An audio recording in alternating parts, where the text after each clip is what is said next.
Something Elden Ring and quite frankly all Souls games are notorious for is how inconsistent fall damage can be. Sometimes you feel like you'll die from falling 5 feet, and sometimes you'll survive falling from heights you were sure would kill you. But that's not what this video is about. You see, also in Souls games, if you land on an enemy while falling, you'll actually deal quite a bit of damage. And that's what this video is about. I wanted to find out exactly how much damage you can do simply from falling on top of an enemy. Meet Miriel, otherwise known as Turtle Pope. And you see, Miriel made a small mistake. He decided to hang out right underneath this giant wall that's conveniently the perfect height for testing this out. And so I took the first plunge, receiving a baseline of only 4 damage. But don't worry. What the hell is even that? Let me introduce you to the Briar Armor set. An armor set you can get after defeating Elemer of the Briar in the Shaded Castle. You see, this armor shrouds the player in tiny thorns that actually give you damage for dodge rolling. Luckily for us, this effect actually works for falling on enemies as well. Nice. With just the helmet, we get 12 damage. With the gloves, we get 28, the pants 52, and the full set 86. This is already an increase of 2050% from our baseline of 4. And all we did was put on some armor. But you know what actually stacks with the Briar Armor set? That's right, the Mantle of Thorns. The Mantle of Thorns is a sorcery added from the Shadow of the Erdtree DLC that covers the body in, well, thorns. And those thorns deal damage when you roll into an enemy. And yes, just like the Briar Armor set, this works when you fall on top of an enemy as well. So adding the Mantle of Thorns now gets us to a total of 212 damage from simply falling on top of an enemy, and we're just getting started. Now, I was wondering if there were any other ways to increase our damage that might be tied to the actual falling damage of the game. Let me explain. In Elden Ring, the amount of fall damage you receive from falling from certain heights is impacted by a couple of different factors. For starters, the higher level you are in dexterity, the less fall damage you receive. So I wanted to see if increasing my dexterity would actually increase the damage I deal when I fall on top of an enemy, and no, it doesn't. You will also take more fall damage the heavier your equipped load is. I also tested this to see if this would increase the damage we deal again, and no, it doesn't, which is really disappointing. I feel like those two things should totally increase the damage, but whatever. I'll have to get a little more creative. Next, we can look at what talismans we can use to increase our falling damage, and you might be surprised to see how many we can actually use. The first thing I wanted to check was if we jump prior to the fall, do we get a buff from the Claw Talisman which boosts jump attacks? And no, we don't. I even jumped, didn't attack mid-air, and we still don't. So what you see on the screen here are the only talismans that technically can boost our damage from falling, but some of these are not going to actually work for certain reasons. For example, both the Wingsword Insignias and Millicent's Prosthesis could technically boost our damage if we were able to attack something prior to the fall. But you tell me, does that seem feasible in this location? If we could get a critical hit on something prior to the fall, the Blade of Mercy could technically buff our damage,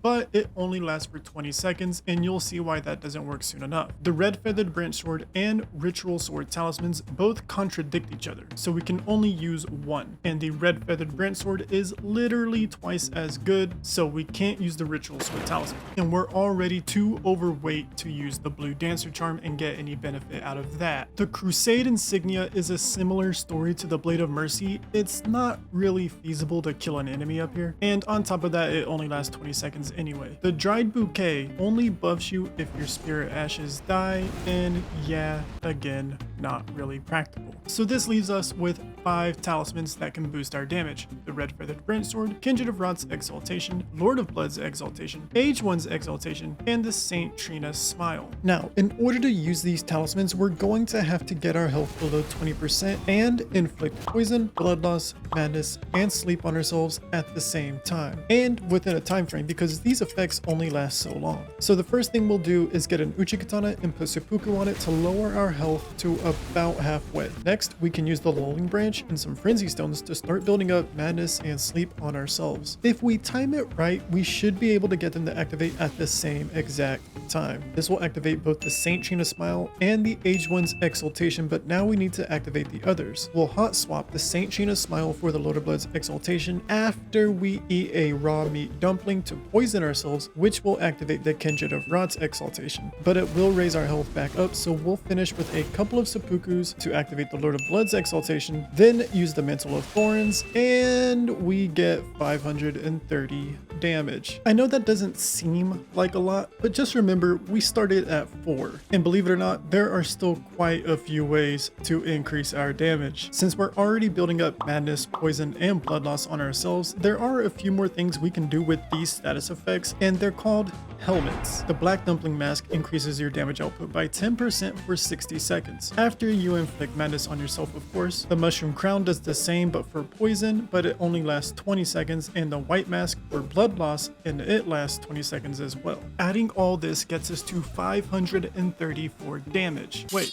that's not right. What could possibly be going wrong that causes us to only gain 4 damage? Time. Look at the top left. While I fall, the Kindred of Rot's Exaltation Talisman buff is going away mid-fall, which means so is the Mushroom Crown. This means we simply don't have the time window to use those two effects, so we'll have to create a bigger window. The only way to do that is to get rid of unnecessary animations our character is doing, like the second seppuku after we swap to the White Mask. There's only one way to get rid of this animation though, and it's with the Blood-Sucking Tear, which boosts our damage by 20% while constantly draining our health. Throwing it inside the physic drains our health just enough over time, so we only need to do 1 seppuku. And now we're getting 846 damage, a 21,000% increase from 4. Now, what other way can we increase our damage? Well, a small but easy way is actually to have the Twin Bird Kite Shield in our offhand. I know it sounds weird, but this shield actually boosts your damage if your health is below 20% by 5%. It's not much, but I'll take whatever I can get. The next best thing we can do is look at any debuffs we can apply to our enemy. And the best one is Soul Sifter, the Ash of War on the Winged Greathorn, which provides a 15% damage debuff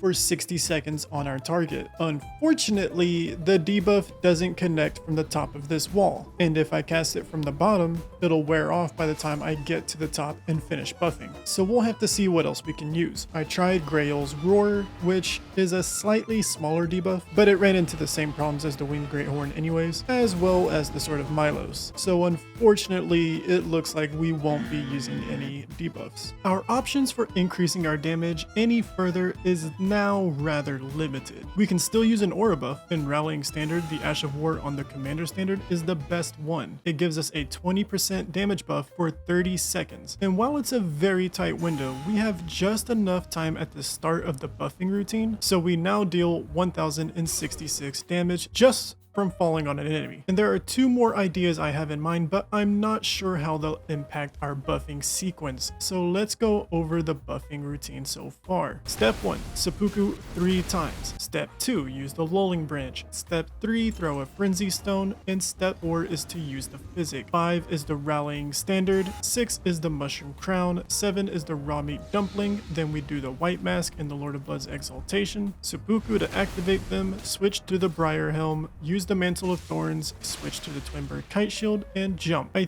think we can safely squeeze in Blood Boil Aromatic right before using the Physic. Blood Boil Aromatic is a body buff that increases our physical damage by 30%, and it lasts for 45 seconds, which should be plenty of time. And it was. Doing this increased our damage to 1,386. And now, the last idea I can think of for increasing our damage any further is the Jellyfish Shield, which gives us a 12.5% damage buff for 30 seconds. And I was worried that we were not gonna have enough time to cast Contagious Fury. I was almost certain that one of the buffs would run out before hitting our target, but we had just enough time. 2 frames of time to be exact. But it's done, and we have officially jammed in all these buffs and maxed out the damage that it's possible to get from falling on top of an enemy, and it's 1,560.